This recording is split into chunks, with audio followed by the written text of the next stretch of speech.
মাঝ সমুদ্রে হঠাৎ যাত্রীবাহী ফেরিতে আগুন লাগার ঘটনা। আগুন লাগার পর আতঙ্কে সমুদ্রে ঝাঁপ বহু যাত্রী। ইন্দোনেশিয়ার ফেরিতে বিপর্যয়ে মৃত্যু হয়েছে 5 জনের, নিখোঁজ আরো 41 জনের মতো। 225 জনকে জীবিত উদ্ধার করা হলেও ক্যাপ্টেনের সঙ্গে যোগাযোগ করা যায়নি। জাহাজের দাহ্য পদার্থের কারণে উদ্ধার কাজে বিঘ্ন। সরকারি তথ্য অনুযায়ী ইন্দোনেশিয়ার পূর্ব জাভার সুরাবায়া বন্দর থেকে দক্ষিণ সুলাওয়েসির মাকাসার উদ্দেশ্যে রওনা দিয়েছিল একটি যাত্রীবাহী ফেরি। যাত্রাপথে হঠাৎ আগুন লাগার পর মুহূর্তের মধ্যেই তা ফেরির বিভিন্ন অংশে ছড়িয়ে পড়ে। পরিস্থিতি নিয়ন্ত্রণের বাইরে চলে গেলে ফেরির ক্যাপ্টেন উদ্ধারকারী সংস্থাকে বিপদের বার্তা পাঠান।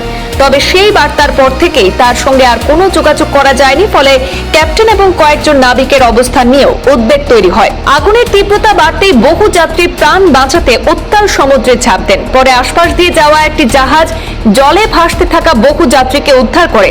আরো কয়েকটি উদ্ধারকারী জাহাজ ঘটনাস্থলে পৌঁছলেও ফেরিতে থাকা দাহ্য পদার্থের কারণে খুব কাছে যেতে পারেনি, ফলে উদ্ধার কাজের শুরু থেকেই নানা চ্যালেঞ্জের মুখে পড়তে হয় উদ্ধারকারী দলকে। উদ্ধারকারী সংস্থা জানিয়েছে যে জীবিত উদ্ধার হওয়া যাত্রীদের কাছাকাছি নিরাপদ স্থানে সরিয়ে নেওয়া হয়।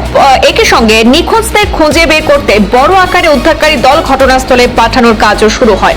উল্লেখ্য, 17,000-এরও বেশি দ্বীপ নিয়ে গঠিত ইন্দোনেশিয়ার সমুদ্রপথে যাতায়াত অত্যন্ত গুরুত্বপূর্ণ। তবে নিরাপত্তা বিঘ্নিত লঙ্ঘন, প্রতিকূল আবহাওয়া এবং অন্যান্য কারণে দেশটিতে প্রায়ই জলযান দুর্ঘটনার খবর সামনে আসে।